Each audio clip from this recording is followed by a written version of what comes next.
Wet and windy weather is whipping through parts of Atlantic Canada as post-tropical storm Teddy now moves in. Shelley Steeves is tracking the storm from Dartmouth, Nova Scotia, and she joins us now with the latest. Good morning, Shelley.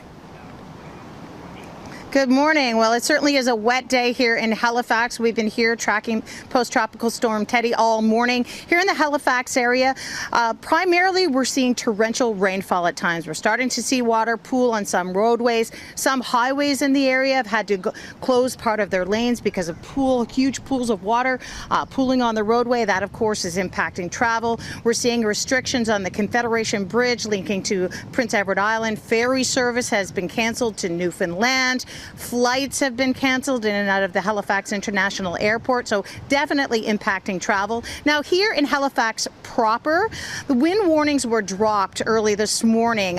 We're not seeing those hurricane force wind gusts here in the Halifax area, but that doesn't mean that this storm is to be taken lightly. We're expecting strong winds as Teddy moves through and makes landfall in and around the noon hour. In Cape Breton, especially, is where we're expecting to see those really strong winds.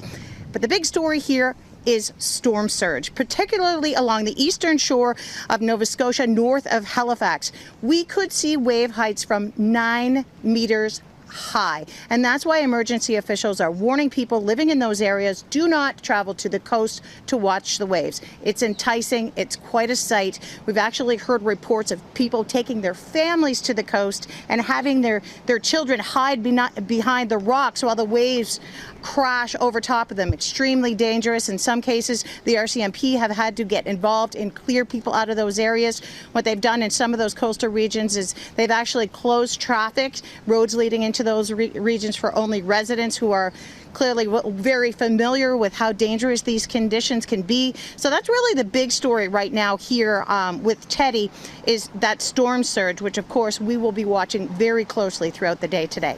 Well, important warnings. I mean, obviously there are curious people, but not to take any chances. That's an important one, because obviously it's not a hurricane, but still it is very concerning. Shelley, thank you so much for that update. Shelley Steeves from Dartmouth.